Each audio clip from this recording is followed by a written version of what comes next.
Member for Blacktown. Thank you, Speaker. Order! Member for North Shores on 2 calls. Kick her out. Thank you, Speaker. My question is to the freshly minted Minister for Schools, TAFE and Tertiary Education. Will the Minister please update the House on the new National Skills Agreement? Well, I welcome the Minister. Well, Mr Speaker, I want to thank the member for Blacktown for his question and for his long commitment in his career to skills development and to well-paid jobs for New South Wales residents. He's played an important role in that.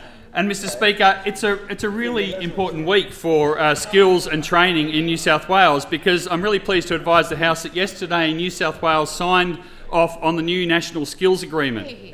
This is a 5-year agreement which is going to provide us with the funding certainty to fix the mess left by the Liberals and Nationals in this state. It's a landmark Labor initiative which guarantees a minimum of $2.8 billion of federal funding for our skills and TAFE system over the next 5 years. That includes an additional $72 million, at least an additional $72 million for the skills budget this financial year. On top of that, the agreement has additional funding, federal additional funding of $1 billion on offer to allow us to make the serious, long-term, lasting reform that this sector is in desperate need of. It's a significant achievement, Mr Speaker, and one that the former government failed to negotiate by putting this agreement off for a year. Yes, the former minister can sit there with the querulous look on his face, but he is the one who failed it.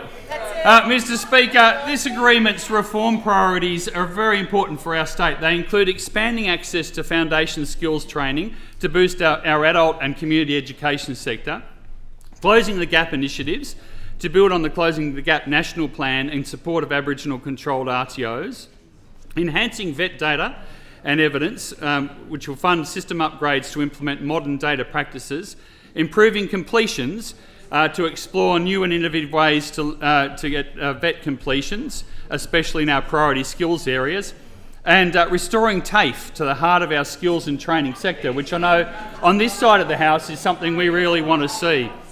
In fact, this agreement is going to enable us to rebuild... Members of the opposition will cease the chatter. They're very distracting to the Minister in his reply. Thank you, Mr Speaker. But I guess the chatter from the opposition just shows their embarrassment with the fact that in their forward estimates, the forward projections they made for TAFE showed real dollar declines in every out year of their forward estimates.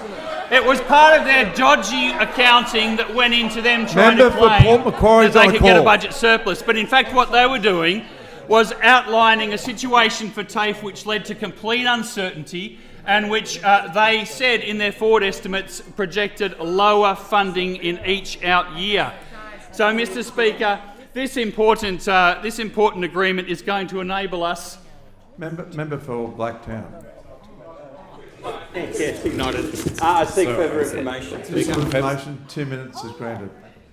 Mr Speaker, I thank the member for Blacktown. He did have me worried for a second. But maybe it might have been retaliation for something that happened once before. But Mr Speaker, this agreement will enable us to rebuild TAFE. We will be ensuring, as promised, that at least 70% of all government funding in the skills sector goes to TAFE. We'll be able to get up to... We'll be able to rebuild from the years of uncertainty that I've just told you about with this former government who had forward estimates declining for TAFE in each out year. And we've committed to things like the 3 TAFE New South Wales manufacturing centres of excellence. Mr Speaker, I'm particularly pleased that an important part of this commitment is to closing the gap for our Aboriginal and Torres Strait Islander people. Under this agreement, New South Wales will continue to support the growth of Aboriginal-controlled community and First Nations-owned sector.